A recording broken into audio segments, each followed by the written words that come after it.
What is up, guys? I'm Inspector McDuck, and we got another new trailer for the upcoming Lies of P DLC Overture, and I've seen a lot of people who are analyzing it frame by frame, so I'm not going to do that here. What I'm going to do instead is look at it from more of a lore perspective and compare things we got in the first and second trailers to what we know about the base game and make some connections and predictions. So let's get into it.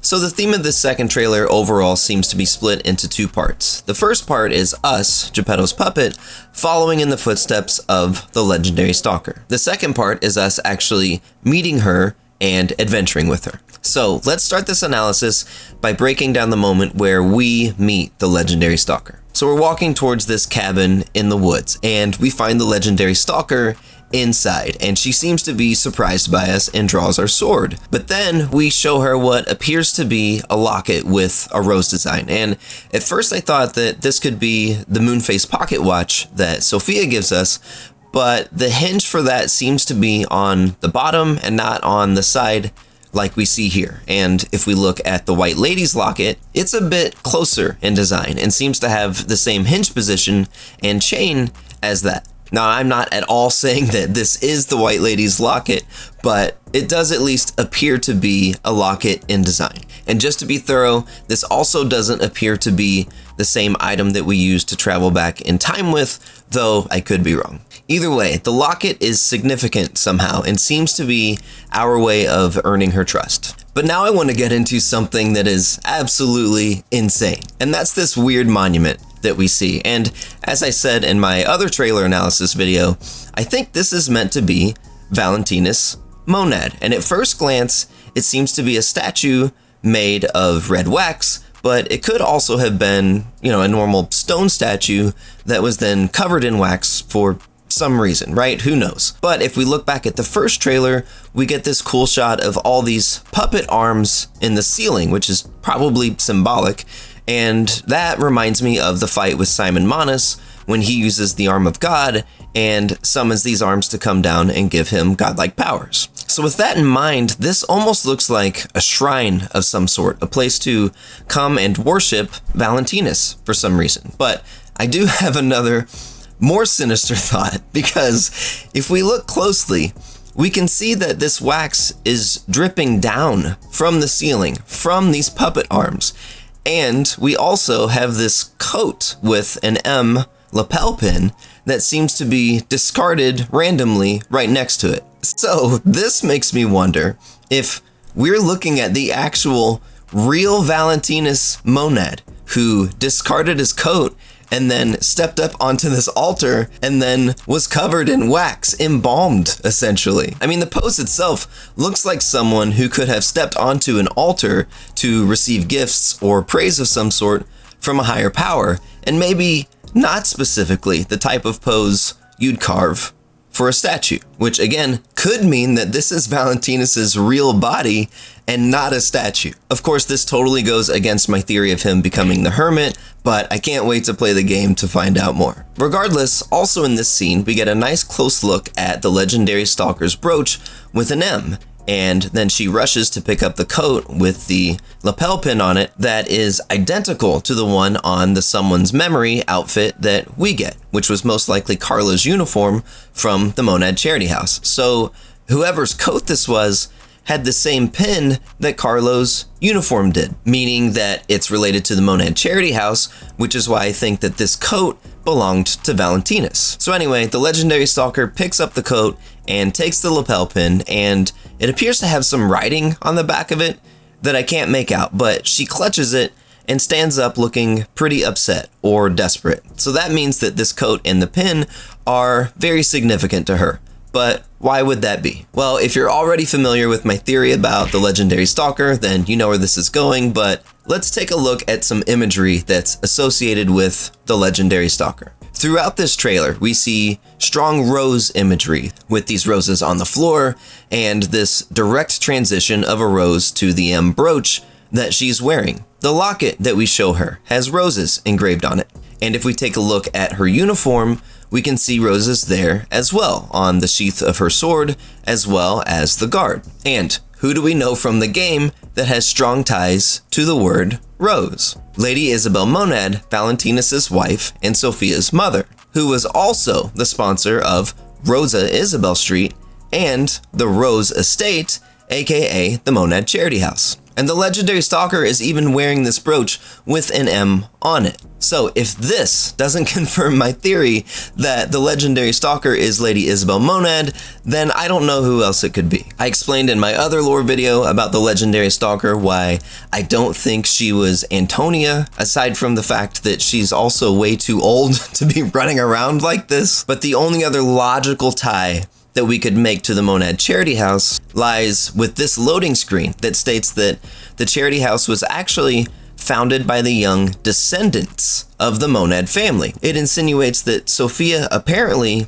had at least one sibling that founded it with her. Now, I do have an existing theory on who this sibling is, and it's not tied to this DLC stuff at all, but I suppose the devs could throw us for a loop and say, hey, the legendary Stalker was Sophia's sister all along, which would be weird because we've never really heard of her up until this point, but who knows? I guess we'll find out soon enough. Either way, for the time being, I'm still saying that this is Isabelle Monad. This is Sophia's mom and Valentinus' wife. I'll also go ahead and say that I originally theorized that she would have worn a cricket mask, and I'm gonna go ahead and say that I think I was right about that too. There's another scene with the legendary Stalker where she's fighting someone, and I think this could be Gemini. And again, if you're familiar with my lore theories, then you know that I think Gemini was originally a Stalker puppet and not a human. Now, I've seen several people already point out that they think this could be Gemini, but I don't think anyone really agrees with me on my theory that he's a puppet. They're saying that this is Gemini as a human Stalker, so I guess we'll have to wait and see. But I do still think I have very strong evidence that suggests that Gemini was originally a puppet. Either way, I have a couple of suspicions about why I think this could be him, but I can't spoil that here because I'm actually working on a new Gemini lore video that will get into all of those details, so be on the lookout for that soon. Anyway, then we get this shot at the end of the trailer that shows us walking with the legendary Stalker towards what appears to be the Monad Charity House. And in this shot where she's fighting, you can see the same gate and mansion behind her. So I think this battle happens at the Monad Charity House at some point, either in front of it or in some sort of courtyard, before we come back in time and meet up with her. Next, in order to make another really interesting observation about this trailer, we need to go back and look at the first trailer. In the first trailer, we have lots of fight scenes, and every shot showcases a new weapon. All exclusively new weapons and nothing from the base game. Here we've got this sort of alchemist's longsword or maybe a short spear thing. In this shot, we have what I'm guessing is like an alchemist's greatsword or maybe a great hammer. I don't really know what it is. With a silver legion arm that looks like it could be a double-barreled shotgun, maybe? Then in this shot, we've got a bow with another new legion arm. Then we've got dual-wielding claws. Then we have another greatsword with a handle that looks a lot like a gun stock. And then, of course, we do a roll and do this fable art and fire a giant shot off. So this appears to be a greatsword gunblade, which is pretty awesome. The next shot looks to be some sort of a lance, maybe even like a jousting lance. And then in the last shot, as Useless Zomboy commented on my first trailer analysis, we're using the same sword that the legendary Stalker has, using a reverse grip for this insane fable art. So every scene in the first trailer showcases us with a new weapon. Why is that significant? Well, in the second trailer, you'll notice that there's only one shot of us fighting at the very end, and we're using the puppet saber, fighting alongside the legendary Stalker. Remember, the puppet saber is the starting weapon of the Path of the Cricket class. That's significant.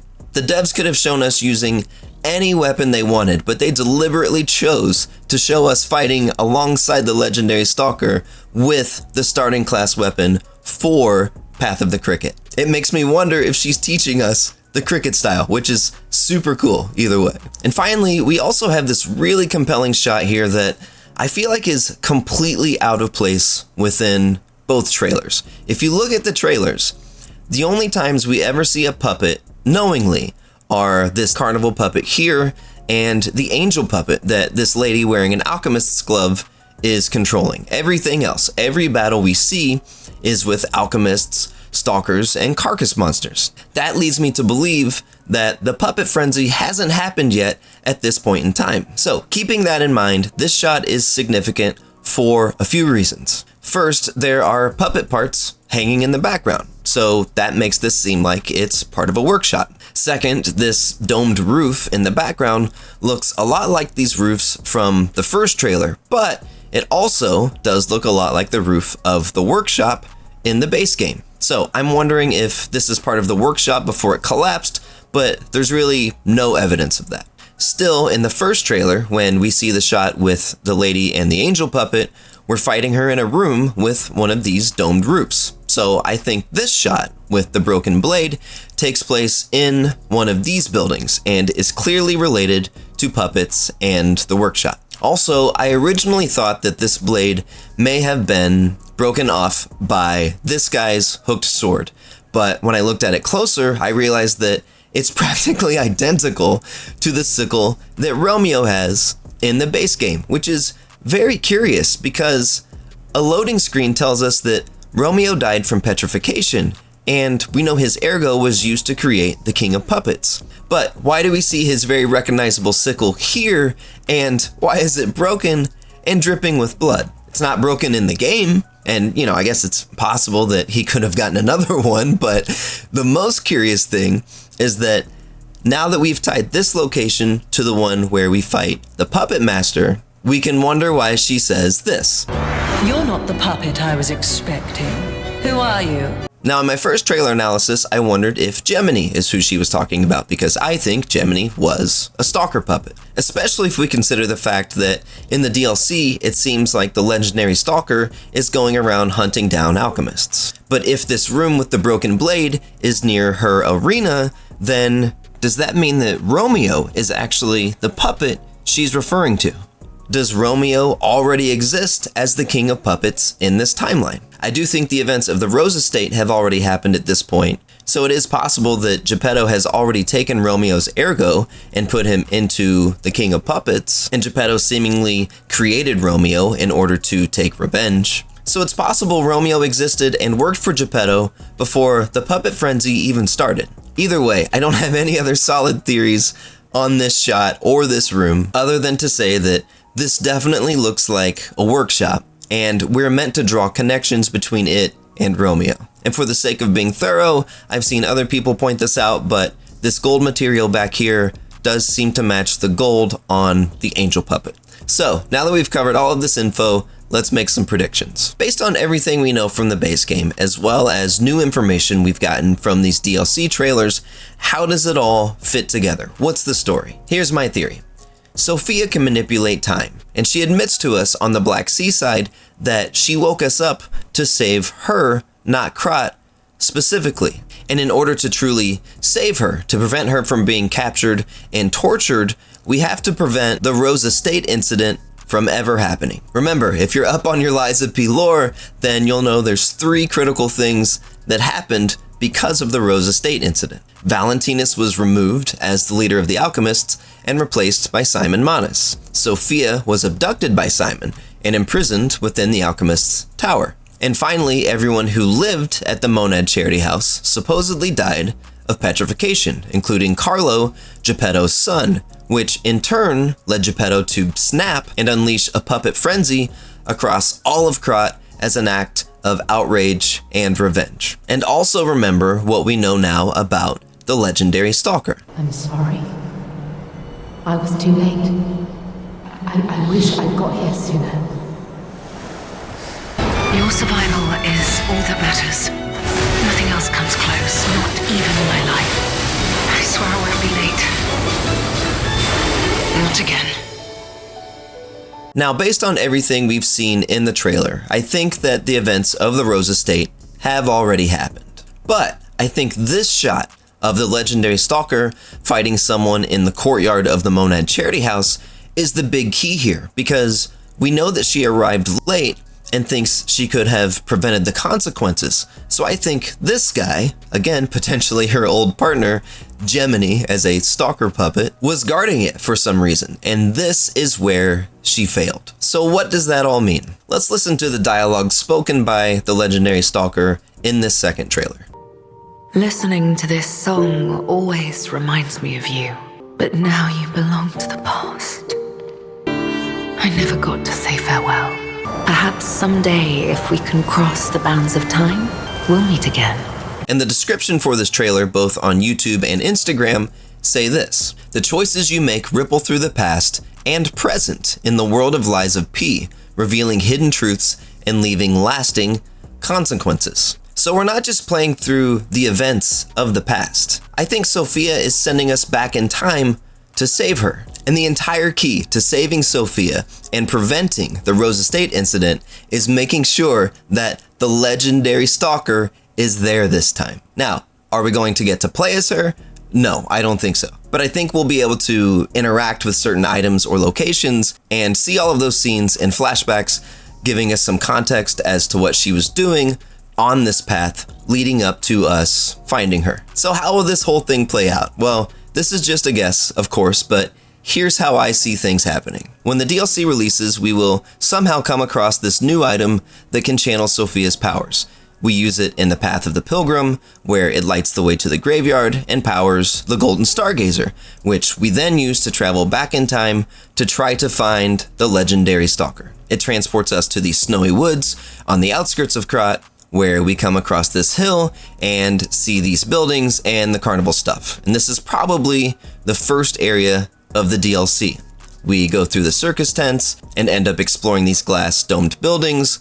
We fight the Puppetmaster woman and end up on the top floor where we discover this workshop with Romeo's blade in it before heading out. We then take a train car across Krat back to the hotel to try to find answers. And this appears to be where we'll see this Hall of Adventure based on the architecture. And we have no evidence of known NPCs in this area, but we do get peculiar dialogue from someone in the first trailer.